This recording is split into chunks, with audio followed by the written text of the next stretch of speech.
ಜನಪ್ರಿಯ ಶಾಸಕರಾದ ಮಾಡಿ ಬಾಲಕೃಷ್ಣ ಸರ್ಗೆ ಏನ್ ಹೇಳ್ತೀರಾ ಸರ್? ಅವರು 5 ಬಾರಿ ಗೆದ್ದಿದ್ದಾರೆ. ಈ ಸತಿ ಸಚಿವನ ಪ್ರಮಾಣ ವಚನ ಸ್ವೀಕರಿಸಿದ್ ನಮ್ಗೆ ಬಹಳ ಖುಷಿ. ನಾವೆಲ್ಲ ಅವ್ರ ಮನೆಯವರೆಲ್ಲ ಬಹಳ ಸಂತೋಷವಾಗಿದ್ದೀವಿ. ಅವ್ರಿಗೆ ದೇವರು ಒಳ್ಳೇದ್ ಮಾಡಿ. ಸಚಿವ ಸ್ಥಾನ ಸಿಕ್ಕೇ ಬಹಳ ಸಂತೋಷ ಇದೆ. ಸಿಕ್ಕಿದ್ದವರು ಬಹಳ ಒಂಥರ ಬೇಸರದಲ್ಲಿದ್ದಾರೆ. ಆ ಸಿಕ್ಕದೇ ಇರುವಂತ ಟೈಮ್ ನಮಗೂ ಇತ್ತು. ಅದನ್ನೆಲ್ಲ ಮೀರಿ ಬಂದಿದ್ದೀವಿ. ಈಗ ಸಿಕ್ಕೋರ್ದು ಅನುಭವಿಸ್ಬೇಕು, ಸಿಕ್ಕದೇ ಇರೋರ್ಗು ಮುಂದೆ ಸಿಗ್ತದೆ. ಇವರು ಮುಖ್ಯಮಂತ್ರಿಗಳು ಸಿದ್ದರಾಮಯ್ಯನವರಾಗಿದ್ದಾರೆ, ಈಗ ಮಾಜಿಯಾಗಿದ್ದಾರೆ. ಅವ್ರ ಬಗ್ಗೆ ಏನ್ ಹೇಳ್ತಾರೆ ಸರ್? ಅವರು ಒಳ್ಳೆ ಕೆಲಸ ಮಾಡಿದ್ದಾರೆ.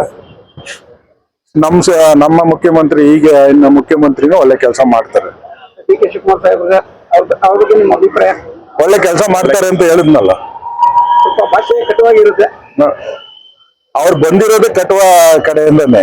ಕನಕಪುರ ಅಂದ್ಮೇಲೆ ನಾವೆಲ್ಲ ಕನಕಪುರದವ್ರ ಅಂದ್ಮೇಲೆ ಆ ಭಾಷೆ ಹಂಗೆ ಇರ್ತದೆ. ಆದ್ರೆ ಹೃದಯ ಮಾತ್ರ ಮೃದು.